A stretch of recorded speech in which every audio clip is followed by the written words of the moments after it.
Та бид ирээдүгээ гэгээлэхээр төсөөлдөг. Гэхдээ нэг үнэн зүйл юу вэ гэхээр бид нар хамтдаа илүү сайхан нийгмийг бүтээхгүйгээр дангаараа сайхан амьдрнаа гэдэг бол туйлын хэцүү.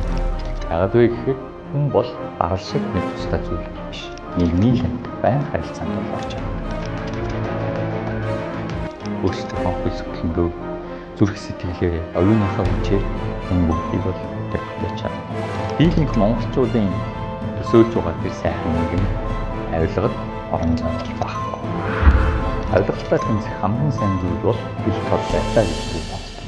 Нэгсэндөө гэрэл оруулах хэрэгтэй гэсэн. Гэрэл оруулж байж, хил тод болгож байж, та бид хоёр мэдээлэл авах хэрэгтэй эдэлж байж энэ авилгалын орон зайг бол хэмж чадна. Боломжгүй дээ, чадахгүй дээ гэж хэлэх хүн гэхгүй. Тэгвэл танаас нэг зүйл асуу. Өнгөрсөн түүхээ хэдэн зуунаар бидний эзэмшвэл бидний зөвхөн монголчууд үнэхээр чадахгүй зүйл гэж байгаа гэж. Зөв шудраг зөв. Зөв зөвд шудраг зөв. Авилгатай тэмцэх газар.